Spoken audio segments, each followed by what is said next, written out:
Hey guys, welcome to Through the Bible Verse by Verse, a plain and simple study of the entire Bible, book by book, chapter by chapter, and verse by verse.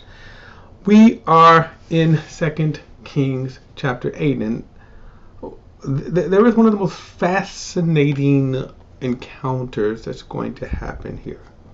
Imagine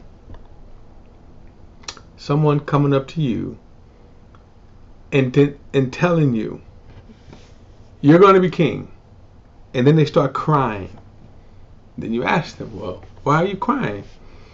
Because God has shown me how much evil you're going to do, how evil you are, how terrible of a person. And this will happen to a guy. So, yeah, this is an interesting, story here.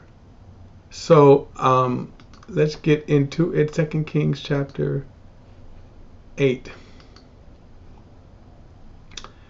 It says, Elisha said to the woman whose son he had restored to life, get ready, you and your household, and go and live as a foreigner wherever you can, for the Lord has announced a 7-year famine, and it has already come to the land. Now, we kind of saw that a little in the previous chapter.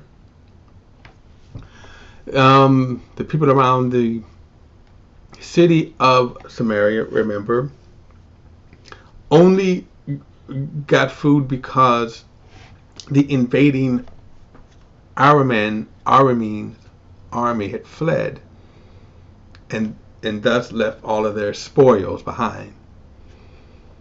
So, and I said at the time, keep this in mind, that all of what's going on here is how incredibly wicked Israel is. In other words, despite that you have these incredible witnesses, the prophet, with power, and it does seem like this, that in these circumstances here, the more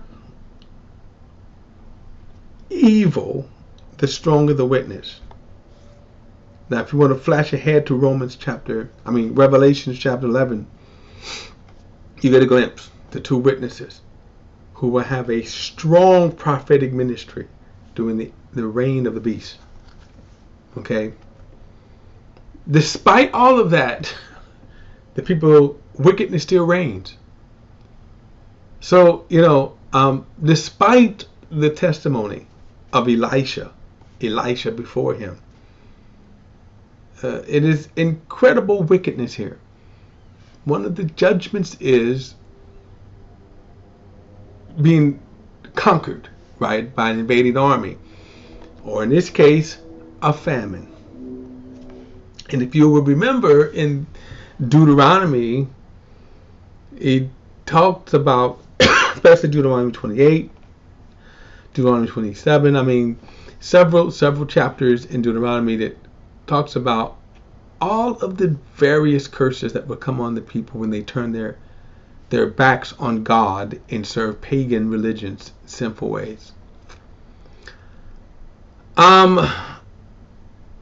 Verse 2, so the woman got ready and did what the man of God said. She and her household lived as foreigners in the land, and in the land of the Philistines for 7 years. Now, at this, it seems like her husband had died, and if you remember, her husband was already old when she had this son. And remember that Elijah had, because she was good, because they prepared a room for him as he and his servants would come and they would stay in this room, she ended up having a child. The child died, he restored them back from life. But the man at the time, if you remember, he was kind of old in himself. I thought that was one of the things that, Gehazi had said, that, she hasn't had a child and her husband is old. Now, it seems like that he is now passed away.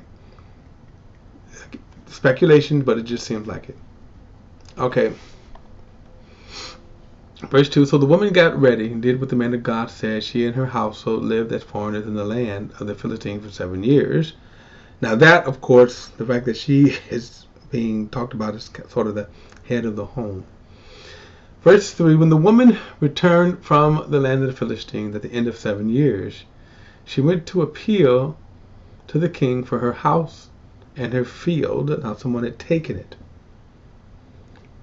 illegally. Verse 4, the king had been speaking to Gehazi. Now remember him, Gehazi, who lost his job, lost his position, and he is a leper. Right?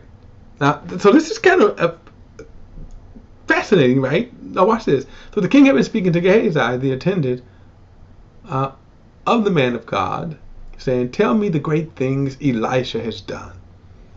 So now he's some kind of way, Gehazi's kind of got him a job, or maybe he's come in contact with the king. And while he was telling the king how Elisha restored the dead son's life to life, the woman whose son he had restored to life came to appeal to the king for her house and her field. So Gehazi said, my lord the king, this is the woman, and this is the son Elijah restored to life. Now, kind of interesting because we're talking about now well over 7 years. Remember, 7 years had passed since the famine. We don't know exactly the timeline since Gehazi got ousted for his dumb stunt. But surely the son is now well over. Actually, the son would probably be a teenager at the very least right now, because remember, the boy died somewhere after he was weaned. All right. Verse 6, and when the king asked the woman, she told him the story. So the king appointed a court official for her, saying, restore all that was hers, along with all the income from the field from the days she left the country until now. Now, this is again amazing that someone had been making money off of the fields. Okay, so now she's going to get that money. Okay, I guess one of the lessons we can learn here: be careful how you use other people's stuff legally. You can get sued, especially if you start making money. So if I was to go and use a Prince song or Michael Jackson song, they usually don't care until you start making money. When you start making money, yeah, you know. All right, let me go on. Verse 7. Elisha came to Damascus while Ben-Hadad, king of Aram, was sick, and the king was told, the man of God has come here. So the king said to Hazael, take a gift with you and go meet the man of God. Inquire of the Lord through him, will I recover from this sickness. Now this is interesting here, this story. The man comes and he's asking God through the prophet. Verse 9, Hazael went to meet Elijah, taking with him a gift, 40 camels, loads of all kinds of goods from Damascus. And when he came and stood before him, he said, your son, Ben-Hadad, king of Aram, has sent me to ask you, will I recover from this sickness? Now, one other kind of thing here is, Aram wasn't an Israelite kingdom. So this was a pagan god, the pagan king who was asking this. But he was also ruthless. He was also wicked. He was also, evil. But God had been using him to also judge the wickedness of Israel. Verse 10, Elisha told him, go and say to him, you are sure to recover, but the Lord has shown me that he is sure to die. Then Elijah stared steadily at him until Hazael was ashamed. Now, when the term ashamed here is used, the shame means, I'm trying to think of a good way of saying is that not ashamed as we use the term ashamed, but you can almost say it's like, what's going on here, right? Then he says, the man of God wept. Okay, the man of God wept. I'm bugging here, so I'm going to pull up because I'm not getting what I want here. But anyway, I want you to notice this right here. I'm looking up this word quickly. Ashamed. Okay. Because I should have had this probably more. Our use of the word ashamed means embarrassed. That's what I was looking for. When he says that he stared at him till he was ashamed, but he wasn't embarrassed, but I'm looking for my other word here.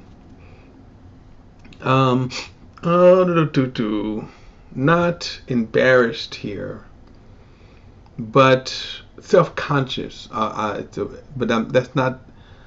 That's not kind of what I'm looking for. That's probably the better term.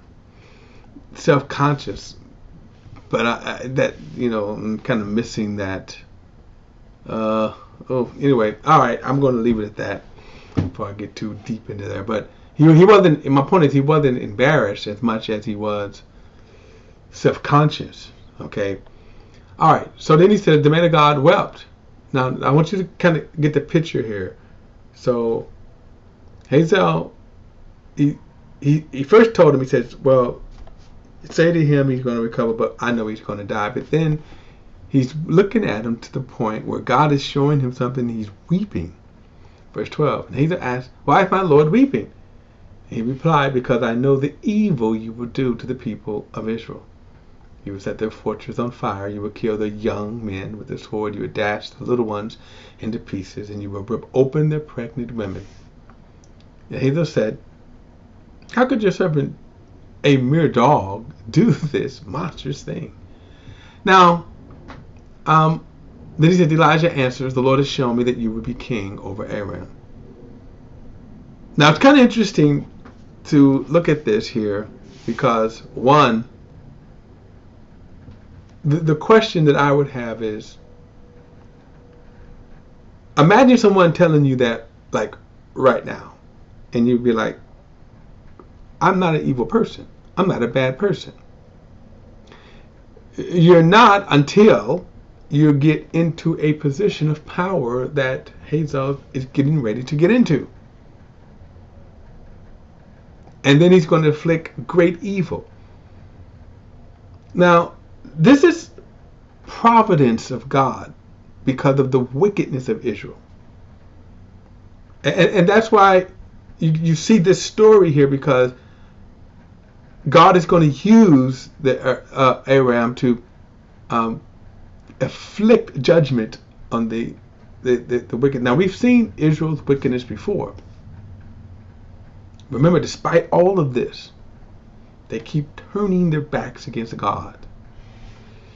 But could you imagine a person being a person and all of a sudden, in a sense, they're telling you just how wicked and evil you are? You might not even believe it at first. Verse 14, Hazael left Elijah and went to his masters, who asked him, well, what did Elijah say to you? He responded, he told me that you are sure to recover. The next day, Hazael took a heavy cloth, dipped it in water, and spread it over the king's face. And Ben-Hadad died, and Hazael reigned in his stead. And we're going to see how wicked, exactly what the prophet prophesied would come.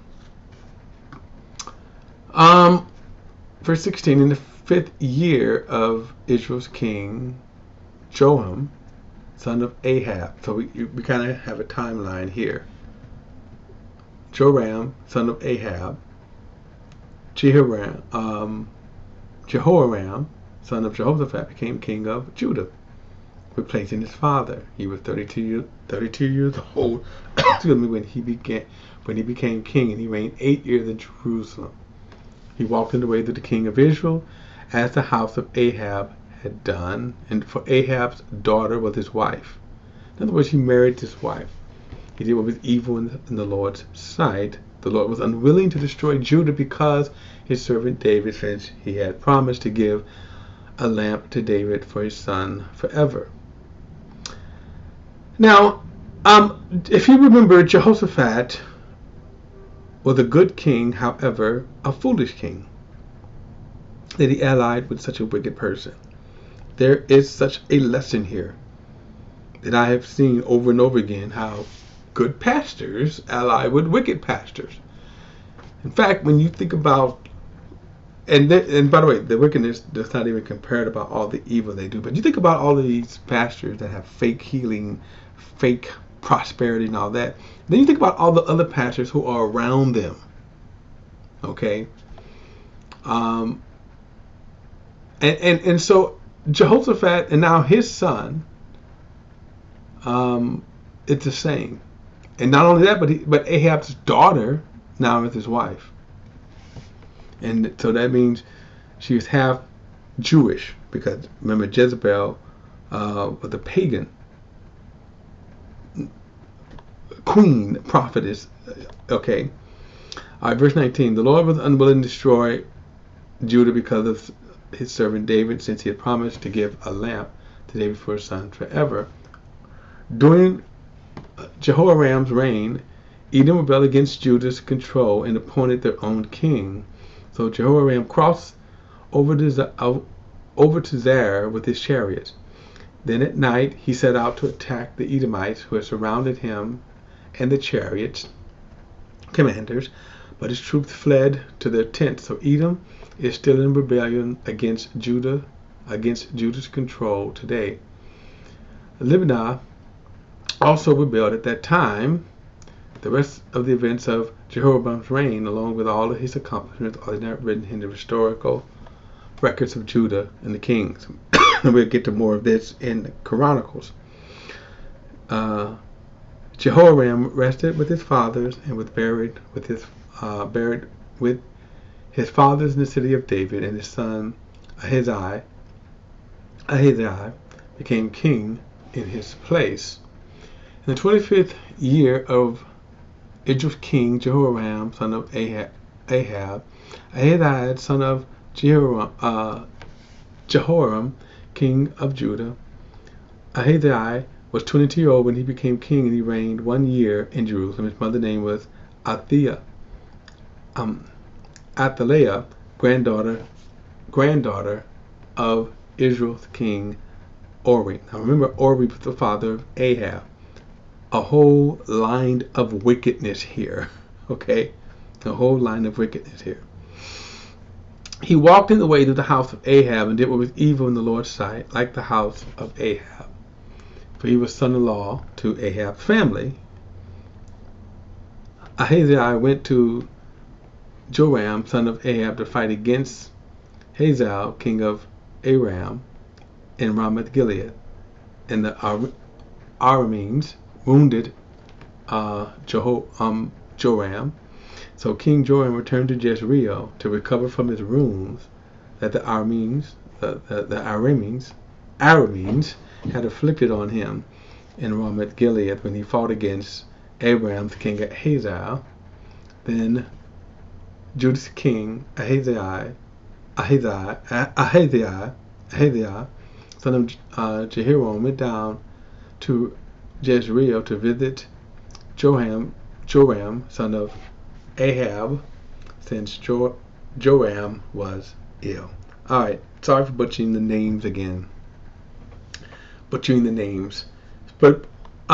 you want to kind of look at what's going on with the kings here where we're at, if you remember there's Ori, king of Israel, and Ahab. Now, what I want to show you is Althea right here. Remember, she was just mentioned. And we will get to her later on, and also with the Chronicles. But now all of this, by the way, these kings here, just wickedness after wickedness after wickedness. And that's what's so bad about all of this, the wickedness, right? And then when you see the judgment of God, this is one of the reasons why you say God is just. Now, when people ask, how come God is not doing anything? How come God is not XYZ? Well, always remember the wickedness of man, the sinfulness of man. All right, guys, thanks for tuning in. Don't forget to like and subscribe to BP the Bible Perspective. Like and share this video. Hit the subscribe button. Well, and I welcome all comments, and I will see you in the next study.